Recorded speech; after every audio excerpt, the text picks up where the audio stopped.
Retomamos entonces la ponencia que estábamos desarrollando anoche, ayer tarde, y vamos a terminarla dentro de unos pocos minutos para dar lugar al tema que hoy trabajaremos, Dios mediante.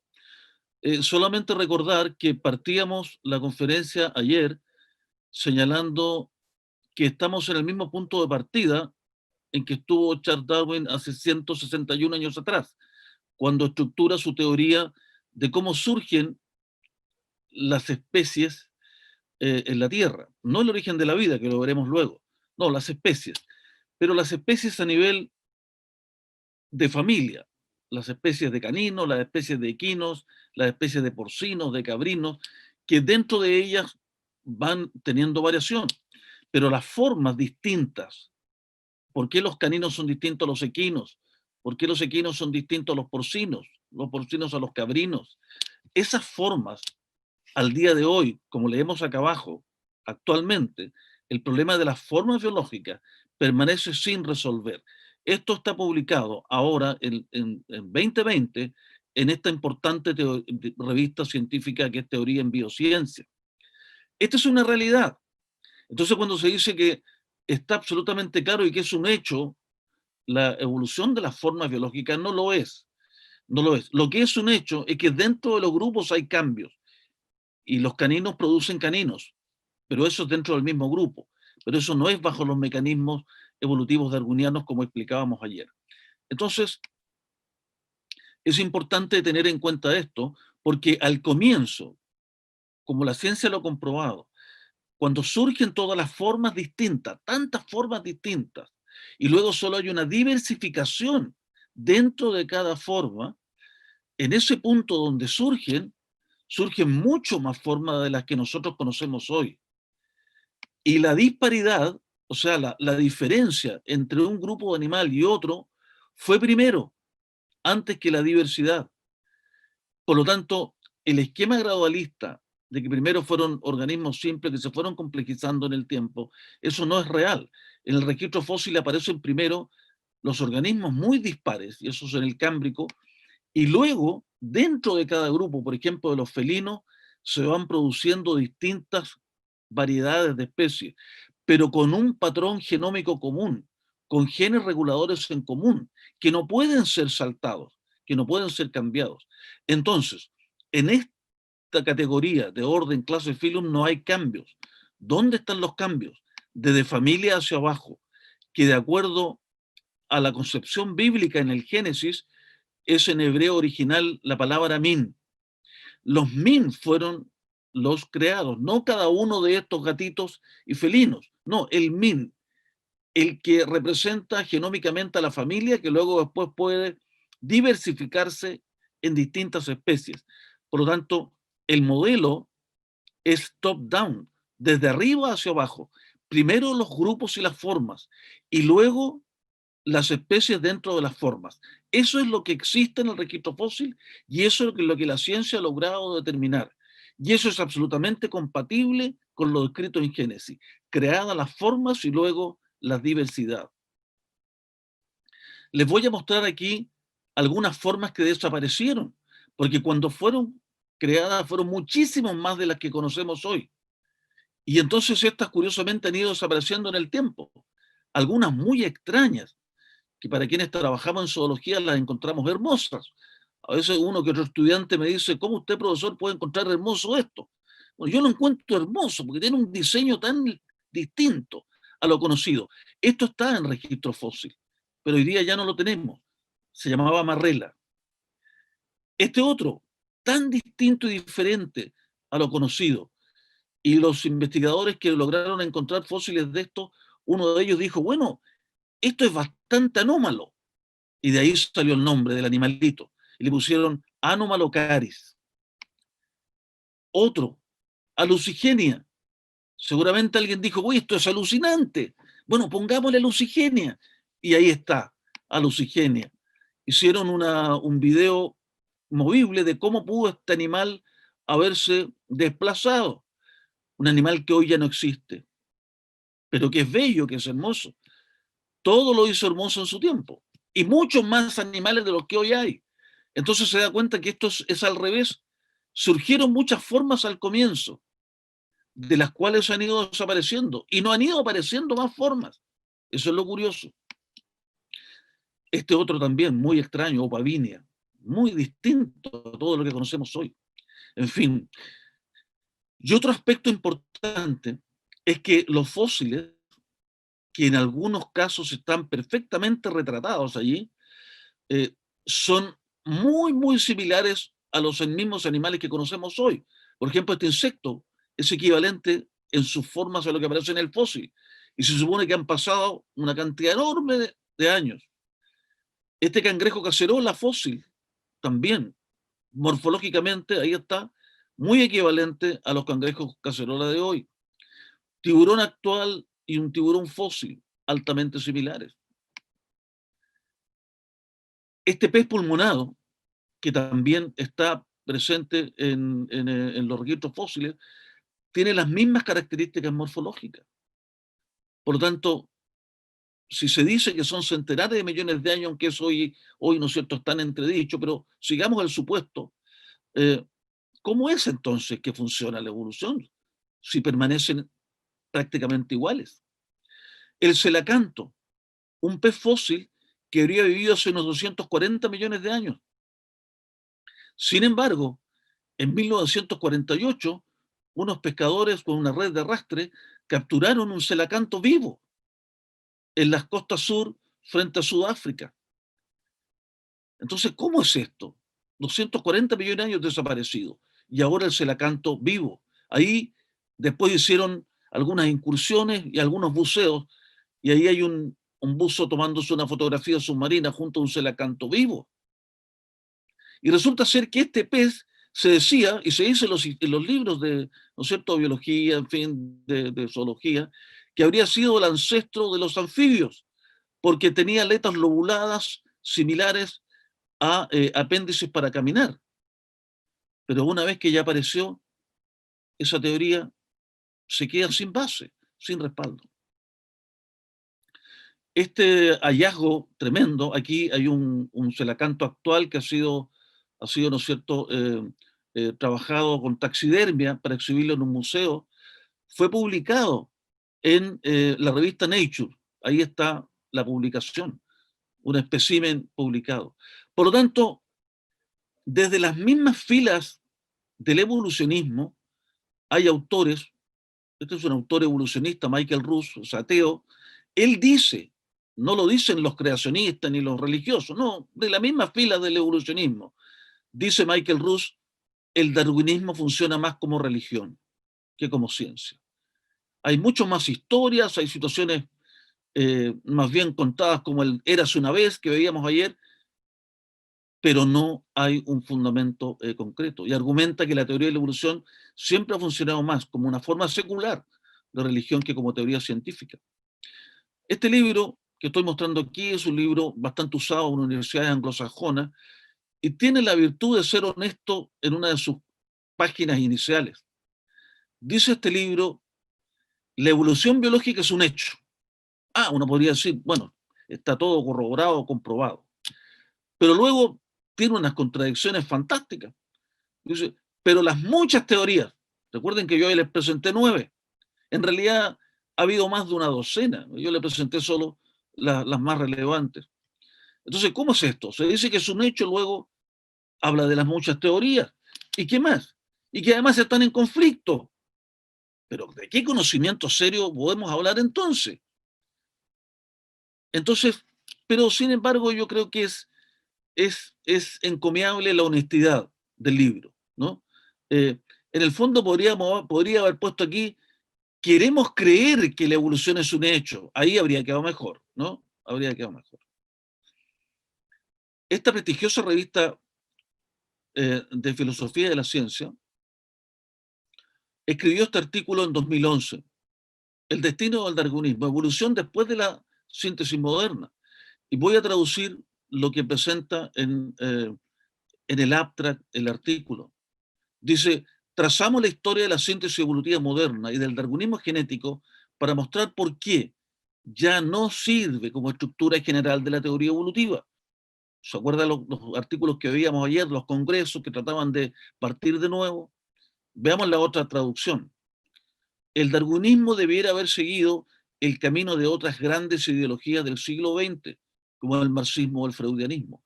Eso dicho desde las mismas filas de la ciencia.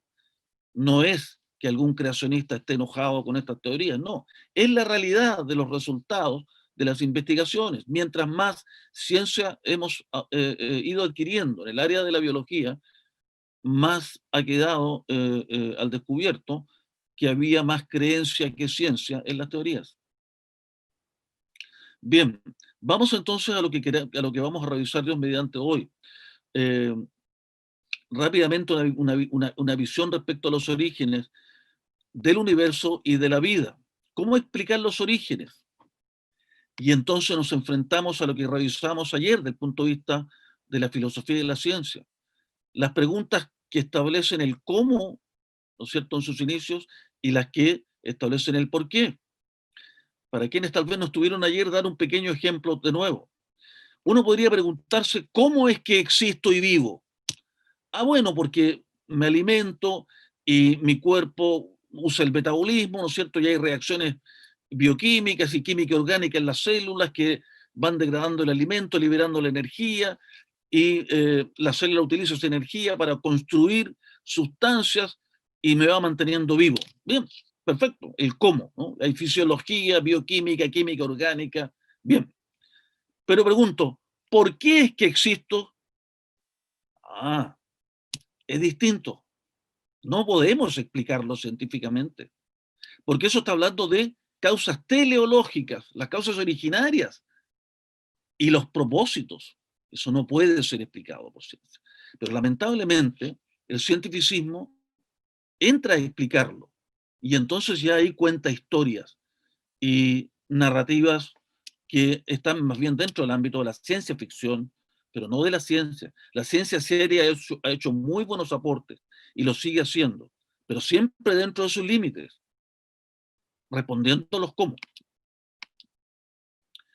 ¿Qué sabía Moisés del universo hace unos 3.500 años atrás? Que Albert Einstein no supo. Moisés fue muy bien preparado dentro de los sistemas de enseñanza que tenía Egipto al más alto nivel del momento, pero no tuvo el conocimiento secular que tuvo Albert Einstein, llegando a ser, ¿no es cierto?, premio Nobel de física. Pero sin embargo Moisés supo más que Einstein. ¿Qué cosa supo? Que el universo tuvo un inicio. Y esto es altamente relevante, altamente relevante. Vamos a ver enseguida. Dice Génesis 1:1, en el principio creó Dios los cielos y la tierra. La Biblia de las Américas dice, en el principio Dios creó los cielos y la tierra. O sea, en el principio Dios. Él antes de todo. Él antes de el tiempo, el espacio y la materia. Desde Aristóteles hasta Albert Einstein, la visión era que el universo siempre había estado allí. Y cuando estuvo trabajando la teoría de la relatividad Albert Einstein y estableció sus ecuaciones, las ecuaciones le indicaban que el universo estaba expandiéndose, lo que significaba que si volvíamos en reverso a las ecuaciones, había tenido un inicio. Pero como Albert Einstein tenía una cosmovisión griega, él veía el universo como firmamento, ¿no? Como algo que está allí, eterno, inamovible, y siempre estuvo allí. Y por lo tanto le puso un factor a las ecuaciones para que no le resultase que el universo se expandía. Lo que le valió la burla de algunos otros físicos de la época, y luego Albert Einstein tuvo que retraerse.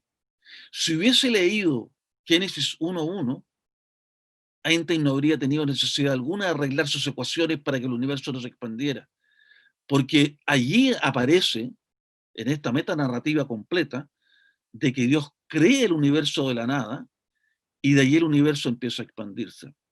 Sin embargo, Moisés lo sabía, pero lo sabía por revelación del propio creador.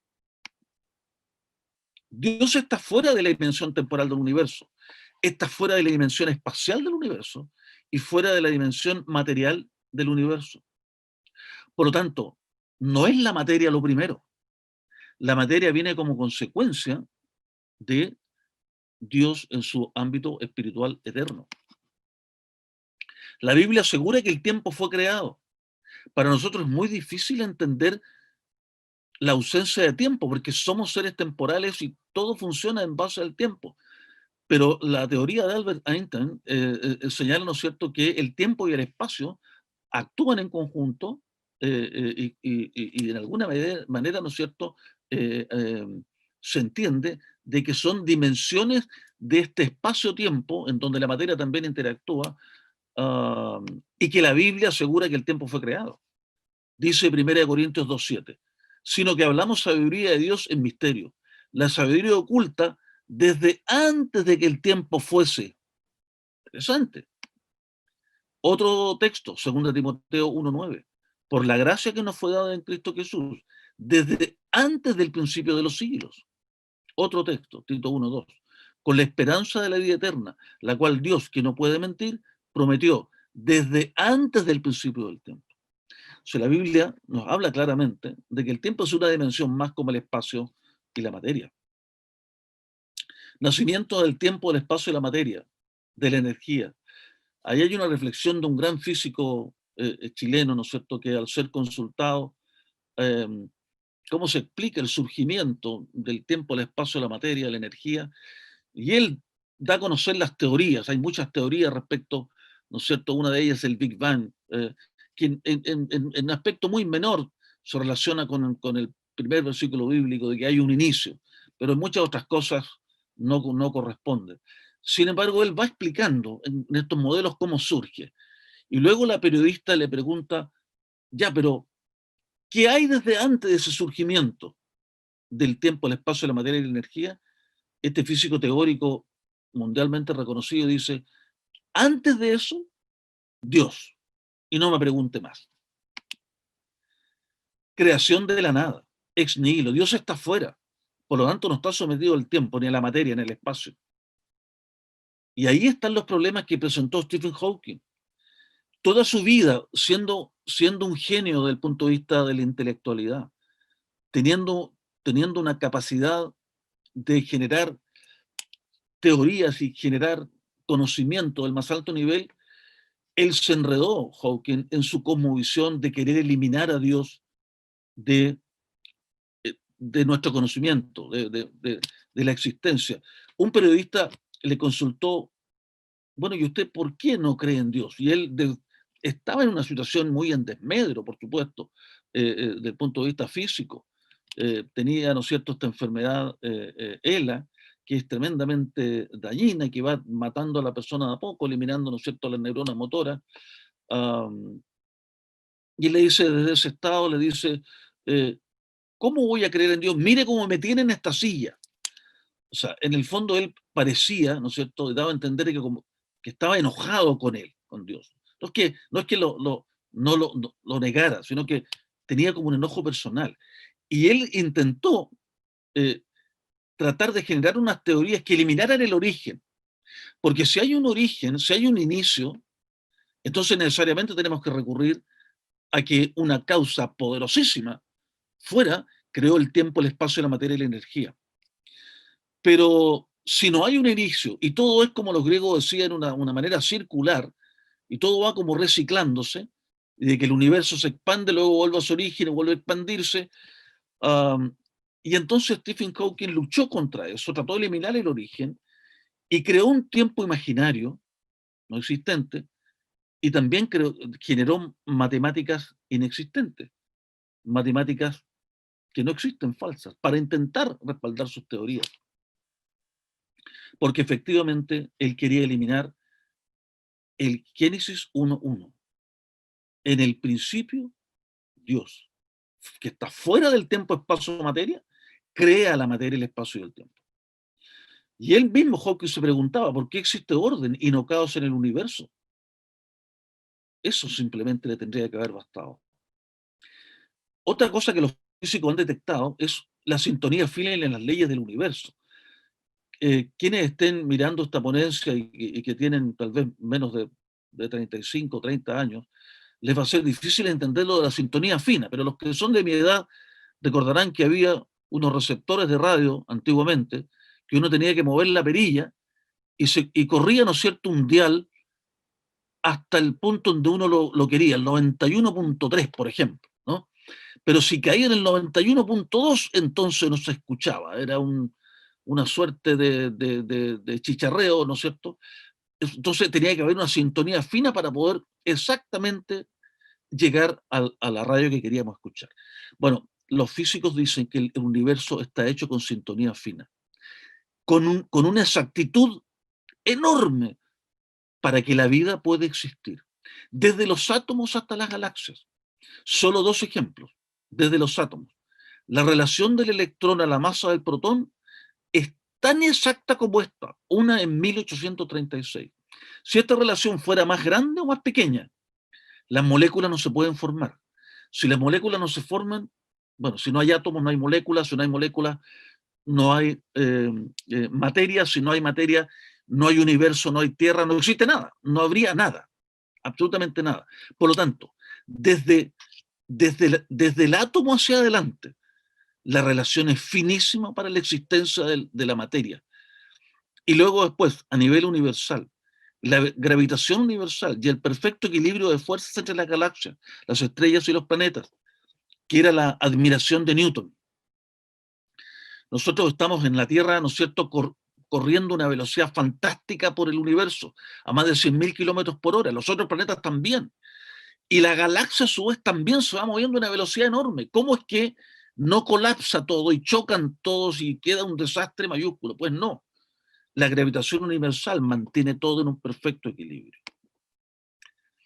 Entonces la existencia de la vida exige un universo con numerosas propiedades finamente sintonizadas. Y ese es precisamente el universo que tenemos. Ante esta maravilla de universo, tan perfectamente calibrado con sus leyes, con sintonía fina, ha surgido una hipótesis desde la ciencia ficción, y que es la del multiverso. También usando la teoría evolutiva, de que habría habido millones de universos, y a nosotros nos tocó justo el universo perfecto para la vida. Una especie de selección natural que dejó a todos los otros millones de universos que no servían para la vida, que no tenían estas leyes tan finas, y nos tocó precisamente ese universo a nosotros. ¿No es más fácil creer al Génesis de la Biblia? Pero claro, la fe a veces, ¿no es cierto?, tiene unas formas de funcionar que asombran. Se ha propuesto esta hipótesis de un número infinito de universos o multiversos, con la idea de que por suerte nos tocó el universo exacto de entre miles de millones. Pero no existe evidencia científica, por favor, yo quisiera que anotaran esto, si alguien está anotando. No hay evidencia científica ninguna para la hipótesis del multiverso. Es solo ciencia ficción. Una creación sobrenatural como la descrita en Génesis es necesaria absolutamente para explicar el ajuste fino del único universo que conoce la ciencia y el sentido común, por supuesto. Pero el naturalismo tiene dogmas. Carl Sagan, en la década de los 60, que fueron los primeros directores del proyecto SETI, por su sigla en inglés, Search Extraterrestrial Intelligence, decía que la vida debe ser un acontecimiento común en el universo. Habiendo tantas galaxias con tanta cantidad de sistemas solares y planetas, ¿cómo vamos a ser los únicos? Habiendo miles de millones de galaxias en el universo, ¿no? Entonces, él decía que la vida debe ser común, muchas partes. Más de medio siglo después, en 2011, este caballero que está acá, Paul Davies, uno de los físicos teóricos más importantes del mundo, que era director del SETI en ese periodo, en 2011, con más de medio siglo de investigación científica de la NASA de los Estados Unidos respecto al universo, ¿qué concluyó? Muy probablemente estamos solos en el universo. Al menos dentro de una distancia de 100 años luz de la Tierra, no hay planetas con condiciones para la vida. El mismo centro de investigación científica SETI de la NASA. Por más de medio siglo de diferencia. Al comienzo, sin mucho conocimiento, se decía la vida debe ser un acontecimiento común. Luego, después de muchísimo conocimiento, muy probablemente estamos solos en el universo. La pregunta que cabe hacerse aquí es, ¿qué paradigma sigue usando el ámbito científico general hoy día? La primera. ¿Cuál de las dos visiones se mantiene hoy? La primera, que la vida debe ser común en el universo. O sea, todo el conocimiento científico adquirido en más de medio siglo no vale, porque va en contra del materialismo y del naturalismo, que constantemente intenta sacar a Dios de la ecuación. ¿Es la Tierra un planeta especial para albergar vida? Es cosa de mirar fotografías desde el espacio. Todos los otros planetas son feos, hoscos, grises, y la Tierra es un planeta maravillosamente bello, azul, blanco, verde, o lo que queda de verde, ¿no? Hemos sido malos mayordomos también en ese sentido. Pero la Tierra es un planeta único. ¿Pero por qué más es un planeta único? Está allí, a una distancia perfecta del Sol. Y los científicos le han llamado a esa distancia perfecta la zona de vida, porque un porcentaje muy pequeño más cerca o más lejos no puede haber vida, porque necesitamos que el agua sea líquida para todas las funciones que tiene que cumplir en los seres vivos el agua. Más cerca es demasiado calor y el agua se evapora, no sirve. Un poquito más lejos, el agua se congela, tampoco sirve. Por tanto, la distancia es perfecta. Pero no solo eso. Hay dos enormes planetas que están detrás de la Tierra. Adelante está el Sol, que por su enorme tamaño, mientras mayor tamaño tienen los planetas, más gravedad, más fuerza gravitatoria tienen. Por lo tanto, la atracción de estos planetas hacia los grandes meteoritos que andan dando vuelta en el espacio viene hacia ellos. Si no estuvieran, nuestra Tierra podría haber desaparecido hace rato con un gran meteorito que lo hubiese impactado. Y estos están cayendo constantemente. Pero además Júpiter nos mantiene dentro del sistema solar gracias a su gravitación. Un solo dato. Esta es una foto de Júpiter el 19 de julio de 2009. Un enorme asteroide impactó a Júpiter y la astronomía norteamericana logró fotografiar el momento del impacto. El impacto, el tamaño que tuvo el impacto, equivale al diámetro del Océano Pacífico. Ese es el tamaño. Si ese meteorito llega a la Tierra, desaparece la Tierra por completo. Eso está ocurriendo constantemente, pero ese enorme planeta está puesto justamente detrás como filtro para que a nosotros no nos llegue. Pero además la Tierra sigue teniendo muchas otras características. Aquí voy a poner algunas pocas, que son el diseño ideal para la vida. Su inclinación tiene un ángulo de 23,5 grados. Ideal para la estacionalidad. Invierno, verano, primavera, otoño, etc. Los seres vivos funcionamos en base a la estacionalidad. Algunas para crecer, reproducirnos, otras para, en fin, tomar reservas y descansar biológicamente de las otras estaciones. En fin, desde el punto de vista biológico es fundamental las estaciones. Y bueno, ese ángulo es está perfectamente establecido para ello. Pero además, la Luna hace que este ángulo se mantenga. Pero no solo eso. La Luna disminuye con su gravedad, porque la Luna también tiene gravedad, con su gravedad que ejerce la gravedad, la vemos en las mareas, ¿no es cierto?, en los océanos, se debe a la gravedad de la Luna, disminuye la velocidad de rotación de la Tierra desde 8 horas a 24. ¿Qué significa eso? Que si no estuviese la Luna, el día no duraría 24 horas, duraría 8. Porque la Tierra, al no tener ese freno de gravitación, rotaría mucho más rápido.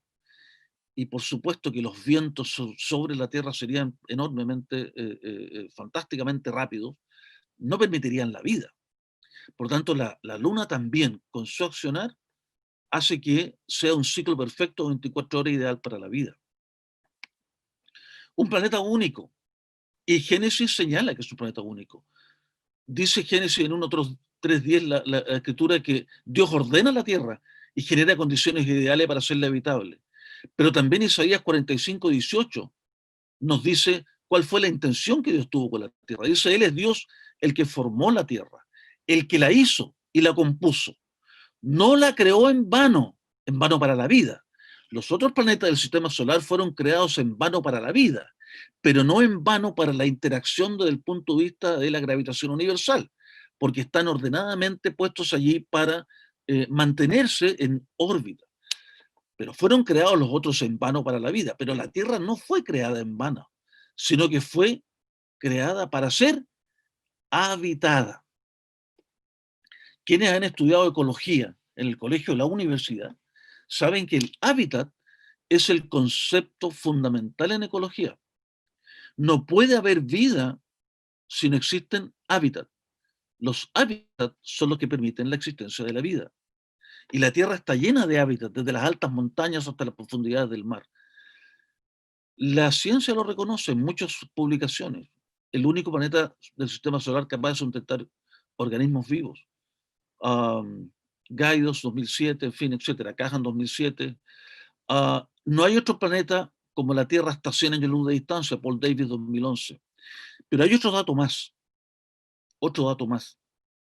Porque uno tiene que creerle al Creador, dado que Él fue quien hizo los cielos y la tierra, y dado que Él es veraz, y todo lo que ha dicho desde el inicio hasta aquí se ha cumplido exactamente, no tenemos por qué dudar de Él. Dice Job 38:7, Dios explica a Job lo grandioso que fue crear la tierra con un diseño tan especial que la hace única entre los demás astros. Allí habla, metafóricamente, ¿no es cierto?, diciendo que los demás astros alababan a Dios cuando Él construía la tierra, porque la estaba construyendo de manera especial. ¿Qué nos indica eso? Que la Tierra es especial. Así como la NASA, ¿no es cierto?, determinó que en 100 años luz a la redonda no hay ningún planeta como la Tierra. Bueno, en Job 38:7, metafóricamente hablando, ¿no es cierto?, allí la escritura dice que los demás astros celestes alababan a Dios por el resultado como estaba quedando la Tierra. Eso nos indica que no vamos a andar encontrando planetas para la vida en cualquier parte. Fue hecha para la vida.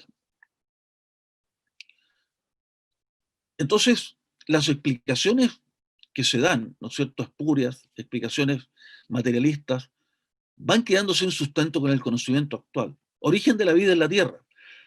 Tenemos tres opciones que se han ido trabajando hasta ahora. El azar, la Tierra, la vida surge por azar, la biogénesis. Extraterrestre, ¿no es cierto?, la vida viene desde afuera, la panspermia. O la creación sobrenatural. Y es la que está defendiendo hoy día el diseño inteligente, desde la Biblia. Porque también hay diseño inteligente desde el ámbito agnóstico, ¿no? Pero diseño inteligente desde la Biblia. Estas dos primeras, la biogénesis, la vida surge de la nada, por mecanismos que nadie sabe cómo, pero eso es lo que dicen, ¿no es cierto?, libros de química, y la panspermia, que también apunta hacia lo mismo, un paradigma químico. La panspermia no apunta hacia un poder sobrenatural, sino a actividad de la química. Y la creación sobrenatural habla sobre el paradigma sobrenatural que trabajaremos más adelante. Un punto importante. ¿Cómo funcionan las teorías evolutivas en el contexto del origen de la vida? O dicho de otra manera, ¿qué teoría evolutiva usamos o sirve alguna para el origen de la vida? Las teorías evolutivas partieron desde Darwin en 1859 para explicar el origen de las especies, cómo unas dan origen a otras. La pregunta es, ¿sirve para el origen de la vida? No, no sirve. Y aquí hay un error cometido lamentablemente por muchos biólogos, porque no sirve ninguna teoría evolutiva para explicar el origen de la vida. ¿Por qué? Por lo que voy a señalar acá. El origen de la vida se describe como los procesos físicos y químicos que trajeron a la existencia la primera molécula autorreproductora, una molécula de ADN o de ARN con información genética. Eso es lo que necesitamos. ¿Cómo llegamos a formar una primera molécula, una macromolécula? Un polímero, los polímeros están hechos por monómeros, por lo tanto tenemos que pasar por unir monómeros para formar polímeros al azar, y esos polímeros con información genética para producir un ser vivo. Eso es lo primero que tenemos que hacer. Pero este hecho se diferencia de la evolución de la vida, porque la evolución darwiniana apela a la mutación y la selección natural para generar nuevos organismos distintos, lo cual requiere la reproducción. Puesto que no teníamos reproducción antes de primera vida, no es factible poner a los mecanismos de mutación y selección para la construcción de complejidad. No sirven las teorías evolutivas para explicar el origen de la vida. Un artículo científico relativamente reciente da cuenta de esto. Dice el origen de la vida, lo que nosotros sabemos, lo que podemos llegar a saber y lo que nunca sabremos, menos mal. ¿Qué está haciendo este artículo científico? Reconociendo que podemos responder a los cómo, pero no podemos responder a los por qué. Eso está reconociendo en el que we'll never know, nunca sabremos muchas de las cosas. Y dice acá abajo, el origen de la vida permanece como uno de los problemas científicos más desafiantes de todos los tiempos. Paradigmas en biología. Vamos a hablar de esta ciencia un rato más. La biosemiótica, una ciencia nueva. Y este artículo científico hablaba de los paradigmas en biología. Dice, hoy día existen dos estructuras teóricas principales en biología. Uno es el paradigma químico. La idea que la vida es solo química, compleja, pero solo química. Y el otro paradigma es de la información, que la vida no solo es química, sino que es química más información. Y él dice, yo aquí estoy mostrando una nueva alternativa. Y es el tercer paradigma, el paradigma del código. Que la vida usa química, tiene información, pero no es cualquier información. Es información con código, información con significado. Y aquí empezamos a tener problemas. Porque cuando hablamos de significado, hablamos de propósito. Pero vamos a verlo más adelante. Primer paradigma en biología. La vida es química. Pregunto, ¿pudieron originarse espontáneamente macromoléculas? Porque las moléculas, ¿no es cierto?, funcionan por unidades, pero en química orgánica necesitamos macromoléculas. ¿Pudieron formarse macromoléculas en la supuesta Tierra primitiva? ¿Polímeros? ¿Pudo originarse por sí misma en el curso de la historia de la Tierra una cadena de polímeros de 30.000 o 50.000 elementos estructurales diferentes por copolicondensación al azar, que es el proceso de química orgánico para formar una macromolécula? Recordemos que necesitamos formar una macromolécula de ADN. Los seres vivos tienen un software, el ADN, que es el que genera el ser vivo. Desde la primera célula hasta los tejidos, todos los órganos, los sistemas y el ser vivo completo. Parte de la información que está en el ADN, por lo tanto necesitamos formar una molécula de ADN. Primero la molécula y luego la información codificada que tiene esa molécula.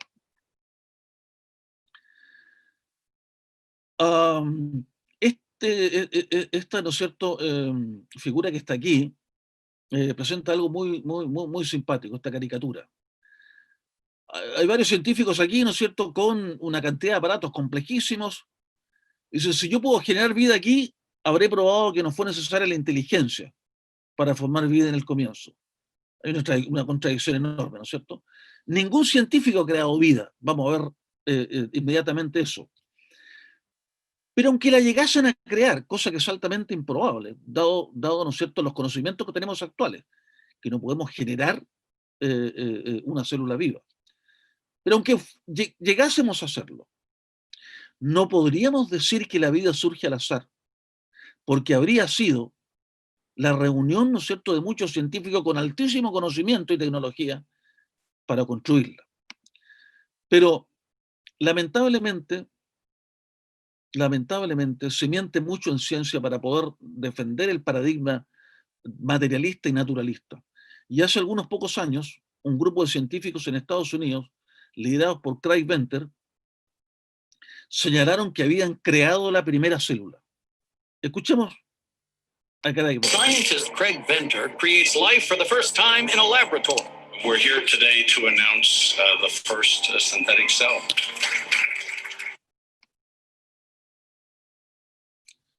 Fue una fake news. Una noticia falsa. Nature, la revista más importante del mundo, consultó a 8 expertos mundiales si verdaderamente Craig Venter había creado o no una célula sintética. Nature lo publicó en 2010. Le preguntó a 8 expertos, no vamos a revisar a los 8, pero casi todos dijeron exactamente lo mismo. Vamos a revisar solamente a dos. ¿Qué dijo uno de ellos? El experimento realizado por Craig Venter es interesante, pero ¿significa esto que creó una vida nueva? No. La bacteria no ha cambiado su estado original, que dice el otro experto. El implementar un genoma sintético en una célula es significativo, pero la ingeniería genética que Craig Venter ha realizado no constituye una célula sintética, en mi opinión. Por razones de tiempo no puedo explicar qué hizo, pero en el fondo, dos células que eran similares a nivel genérico, dos bacterias. A una de ellas le sacó el ADN, pero la bacteria quedó viva, la célula quedó viva completa con todas sus estructuras. Y de la otra copió el genoma y la puso en la primera, estando viva, nunca murió la célula con toda su estructura. Y con ese genoma copiado, la célula empezó a funcionar. Indudablemente que eso no es crear ninguna célula. Pero ¿qué dijeron todos los noticieros y diarios y revistas del mundo? Científicos crean vida. Y si la vida puede ser creada así como lo crearon ellos, entonces definitivamente, ¿no es cierto?, lo que señala la escritura no tiene sentido. Veamos qué decía Aristóteles respecto a la vida, cómo surge. Y él hablaba de la generación espontánea. ¿Cómo se forma un cocodrilo? Aristóteles decía, cuando un árbol cae a un pantano, una vez que se pudre, se forma un cocodrilo. Jean-Baptiste Van Helmont decía también algo parecido. Él decía que juntar ropa sucia más algunas semillas, vamos a ver lo que decía para digamos, no caer en algún error. Decía Van Helmont, si colocamos ropa interior llena de sudor con trigo en un recipiente boca ancha, al cabo de 21 días el olor cambia, ya lo creo que cambia, y el fermento surgiendo de la ropa interior y penetrando a través de las cáscaras de trigo, cambia el trigo en ratones. Lo notable aún es que se forman ratones de ambos sexos y que estos se pueden cruzar con ratones que hayan nacido de manera normal. Lo que no se da cuenta Van Helmont era que cuando él se iba a dormir, los ratones, que son muy elásticos y se meten por todos lados, se metían, ¿no es cierto?, a ese recipiente que tenía y para comerse el trigo. Y él los encontraba el otro día. Bueno, lo que tenemos hoy, y uno se puede reír de Aristóteles y reír de Van Helmont, pero lo que estamos viendo aquí es muy parecido. El experimento de Urey y Miller. El problema es que este experimento ha generado millones de ateos en el mundo, que la vida puede surgir al azar, porque lo que intentó hacer Urey y Miller es, desde el punto de vista químico, con esta máquina, tratar de convertir, ¿no es cierto?, algunas sustancias, compuestos inorgánicos, a algunas sustancias que pudieran ser orgánicas, que pudieran explicar el origen de la vida. Todos los libros de biología, todas las clases donde uno vaya, colegios y universidades, se dice, así partió la vida, en una sopa primordial, y Urey y Miller lo corroboraron. Pero si uno va a artículos científicos serios, se encuentra con que la realidad es muy distinta. La síntesis que se realizó a partir de ese experimento solo de 2 aminoácidos. No hubo ninguna macromolécula. Recordemos que necesitamos una macromolécula para formar el ADN o el ARN. Todavía no estamos hablando de información genética. A ver, es como si tenemos un estante con libros, una biblioteca, un estante, ¿no es cierto?, en donde la macromolécula es el estante, donde vamos a poner los libros. Y los libros es la información genética. Bueno, aquí lo que necesitamos es el estante primero, la macromolécula. No hubo ninguna formación de macromolécula. Por lo tanto, no tenemos estante para poner los libros. El experimento no fue realizado al azar, porque para decir que la vida surgió así, los científicos tendrían que haber puesto sus manitos atrás y haber dejado las sustancias ahí que reaccionaran solas. No, fue dirigido. Se produjeron aminoácidos levógenos y estrógenos, por igual. La vida solo usa levógenos. Hubo presencia de múltiples ácidos. Lo que más se generaron fueron ácidos, y los ácidos corroen, altamente corrosivos. Y además, la presencia de óxidos, porque esto suponía la ausencia de oxígeno. Porque si se genera materia orgánica y hay oxígeno presente, como tendría que haberlo habido, ¿no es cierto?, eso se termina destruyendo la materia orgánica. Sin embargo, se ha descubierto la presencia de oxígeno en rocas profundas, lo que sugiere que el oxígeno estaba desde el inicio en la Tierra. Rápidamente, no quiero agobiarlos con esto, pero hay que mostrar datos concretos y reales. Aquí tenemos moléculas bifuncionales y moléculas monofuncionales. La cantidad de moléculas bifuncionales que se produjeron fueron estas que están aquí, en rangos muy escasos, 1,54, 1,63. Sin embargo, las monofuncionales, que son altamente dañinas para formar moléculas, es complejo explicarlo, pero no nos vamos a meter en la química orgánica. Ya sabemos que muchos estudiantes en las carreras relacionadas con biología reprueban química orgánica porque es complejísima. Así que vamos a tratar de obviar las cosas complejas, pero necesitamos explicar algunas simples para poder entender el tema. Estas moléculas monofuncionales son altamente dañinas, no permiten la formación de macromoléculas, necesitamos una macromolécula. Y sin embargo, estas fueron las que más se formaron. 3 comparado con 1,54. Ácidos, ácido fórmico, ácido acético, ácido propiónico. ¿Por qué no se ha dicho eso con el experimento Urey y Miller? Nunca se dice. Urey y Miller formaron escasas cantidades de monómeros bifuncionales de relevancia biológica. En la mezcla lo que había mayormente eran moléculas monofuncionales que rompen estas cadenas. No hubo proteínas, no hubo ácidos nucleicos, no hubo polisacáridos, no hubo lípidos de membrana. Pero se difundió una idea equivocada del experimento, repetida en millones de libros y textos de estudios de colegios y universidades.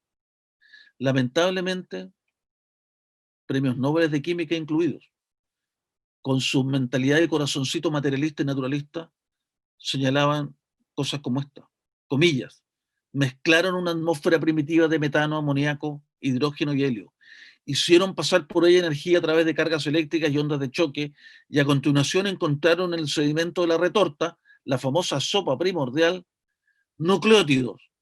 Nunca aparecieron nucleótidos en la retorta de Urey y Miller. Los nucleótidos son las unidades del ADN. Y aminoácidos, solo 2. Además de numerosas combinaciones orgánicas. Ya, pero ¿cuáles son esas numerosas combinaciones orgánicas? Moléculas monofuncionales.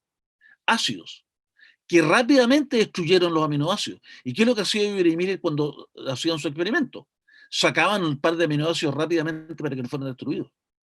Entonces, el experimento, ellos mismos lo reconocieron después, no ayudaba a entender el origen químico de la vida. Y decía Manfred Eichen, en consecuencia es justificado considerar las cadenas de nucleótidos. Eso ya es ciencia ficción. Y esto es lo que lamentablemente se ha repetido en todos los textos de libros del mundo. Hoy se enseña que la vida surgió de una sopa química. Sustancias químicas de una sopa primordial, más una fuente de energía, hicieron posible que surgiera la vida. Pero, en más de 70 años de experimentación, nunca se ha demostrado esta hipótesis a nivel experimental. Además, todas las leyes de la química están en oposición al origen espontáneo de macromoléculas. Todavía no estamos hablando de información genética. Solo la macromolécula, el estante donde vamos a poner la información, el ADN o el ARN. Todas las leyes de la química están en contra de la formación al azar de macromoléculas, la estequiometría, principios de Chatelier, etc. Usted seguramente habrá escuchado esto muchas veces. Se encontró agua no sé dónde, debe haber vida. ¿En qué se está pensando? En el paradigma materialista, de que la vida surge al azar. Pero vamos a la química. ¿Realmente es así? No lo es. La abundante presencia de agua en un medio inerte impide la formación de macromoléculas, la síntesis de polímeros. ¿Por qué? Porque el agua rompe los enlaces de tipo peptídico, enlaces amida de las proteínas, y rompe también los enlaces fosfodiéster del ADN o ARN. Es como si queremos unir dos monómeros, por mi mano izquierda y mi mano derecha quieren unirse, y se interpone algo, una piedra, lo que fuera, ¿no? Se interpone. No se pueden unir. El agua, por hidrólisis, se introduce una molécula entre estas dos que se quieren unir. Ese se llama, ¿no es cierto?, por principios químicos, el principio de Leche-Atelier. Nuevamente, esto solamente lo muestro, pero no vamos a explicarlo mayormente porque es complejo. Pero esta es la realidad. El agua es vital para los seres vivos. Es verdad, pero cuando los seres vivos están vivos. No, no es lo mismo cuando queremos formar las primeras moléculas al azar. Ahí podríamos decir que es veneno, porque para formar aquí tenemos O, una H, aquí tenemos una molécula y acá tenemos otra. Para formar, ¿no es cierto?, esta molécula que está terminando con estos terminales OH y este con los terminales de hidrógeno. Si juntamos un monómero con otro monómero, ¿qué nos indica esto? H2O. Se nos forma por hidrólisis en el medio, ¿no es cierto?, una molécula de agua de manera tal que no podemos formar polímeros. El agua rompe los enlaces tipo peptídicos. No vamos a explicar más, solamente señalarlo. Pero también seguramente usted lo ha escuchado. Es que la autopoiesis. No, hay una cantidad enorme de artículos científicos que dicen que este es un concepto ambiguo y contradictorio. La vida se autoorganiza porque es autoorganizada, es una especie de tautología que en el fondo no explica absolutamente nada. Podría citar muchos artículos al respecto. Este otro artículo también dice lo mismo. No es una teoría acerca del origen de la vida. La autopoiesis no puede ser citada como la responsable del origen de la vida. El artículo científico explicaba algo muy interesante. El misterio de la vida, una visión biológica crítica. Decía, acá abajo esto que está en amarillo, todas las hipótesis que consideran a la vida como cosas están equivocadas desde sus inicios. Es decir, está hablando aquí de la hipótesis química de la vida, que junte usted tales o cuales elementos y va a tener vida. Dice que esa hipótesis está equivocada al inicio. La vida es condicionada por ciertas sustancias, pero no está definida por esas sustancias. En el fondo, la vida usa química, pero la vida no es química. Por tanto, la teoría del origen químico se ha fundado en el reduccionismo. Y nos vamos aquí a los extraterrestres. Unos 5 minutos nos quedan para hacer el alto. Francis Crick, un brillante científico que trabajó más de medio siglo para poder llegar a un descubrimiento fantástico que le valió el premio Nobel junto con Watson, que descubrieron la molécula de ADN. Notable. Pero luego de ese enorme trabajo y de haberse cansado intentando explicar el origen de la vida químico, se rindió. Y se cambió a la ciencia ficción. Y escribió un libro donde estoy citando este texto. Dijo Crick, Premio Nobel de Fisiología: las raíces de nuestra forma de vida se remontan a otro lugar del universo, casi con seguridad a otro planeta. La vida fue sembrada por microorganismos enviados en alguna forma de nave espacial por una avanzada civilización. Entonces, cuando uno lee esto, uno dice, bueno, si fuera un escritor de ciencia ficción, de acuerdo, pero es un premio Nobel de Fisiología. ¿Qué nos está indicando eso?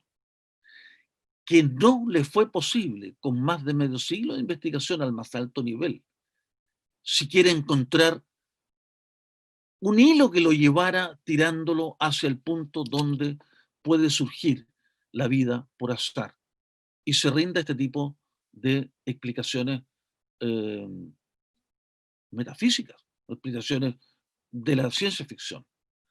Veamos un caso muy interesante antes de hacer el alto y descansar un poquito.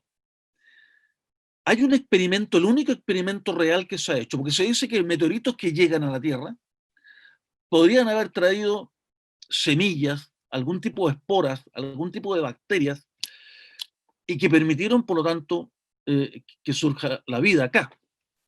Eso ya tiene un problema en sí mismo, que sería muy fácil, ¿no es cierto? Alguien con un poquito de lógica podría deducirlo de inmediato. Muy bien. Si usted me dice que la vida vino afuera, ¿me puede explicar cómo se formó afuera? O sea, la pregunta sigue. No importa que aunque venga de afuera. Pero bueno, sigamos el tema. El único experimento serio que permite definir si realmente pueden o no llegar esporas o algún tipo de germen en los meteoritos a la Tierra, es este experimento realizado por rusos y franceses. Los rusos iban a lanzar una nave al espacio y los franceses le dijeron, oye, ¿por qué no nos permite poner en el escudo, ¿no es cierto?, protector de esta nave, algunos organismos. Entonces, científicos del Centro de Biofísica Molecular en Orleans, Francia, simularon un ingreso de meteorito a la atmósfera, colocando rocas en el escudo térmico de una nave espacial rusa que regresaba a la Tierra. ¿Qué pusieron allí? Debajo de estas rocas pusieron cianobacterias. Si uno tuviera que buscar a los microorganismos más resistentes conocidos en la Tierra, son las cianobacterias. Entonces son resistentes a condiciones extremas. Pongamos cianobacterias, de manera que cuando esta nave rusa retorne a la Tierra, podamos comprobar si llegaron vivas o no. La idea era saber si estas muestras podrían sobrevivir las duras condiciones a las que se expondrían durante el reingreso de esta nave a la atmósfera de la Tierra, donde la temperatura, por el roce y la fricción de la nave, por eso vemos que los meteoritos se incendian, ¿no es cierto? Y las personas ven estas estrellas fugaces y piden deseos. El problema es que la estrella fugaz, lo que está señalándonos allí, es que está siendo quemada producto de la fricción con temperatura de hasta 1700 grados Celsius. ¿Quién sobrevivió a esa temperatura? Y les tengo malas noticias del experimento. Los resultados, esto lo publicaron, ¿no es cierto?, son más problemáticos cuando se aplica a la panspermia, a la teoría de la panspermia. Se demostró que incluso un espesor de 2 centímetros de roca que estaba protegiendo la nave no son suficientes para proteger a los organismos de ser carbonizados. Las pobres cianobacterias murieron por la ciencia, más bien por la mala ciencia, porque la panspermia no es una buena ciencia. No pueden venir en meteoritos ningún organismo vivo. Este es el experimento más serio. 2 razones para abandonar el debate de la panspermia. Dice acá este artículo científico: un origen extraterrestre no puede ser totalmente descartado usando el actual conocimiento, pero existen 2 buenas razones para dejar de lado este debate. 1, no hay evidencia sólida de vida extraterrestre. Y 2, mover el problema a otro lado aún requiere que sea resuelto. Es decir, si dices que vino de allá arriba, de algún meteorito, dime cómo se produjo la vida allá arriba. El problema sigue exactamente igual.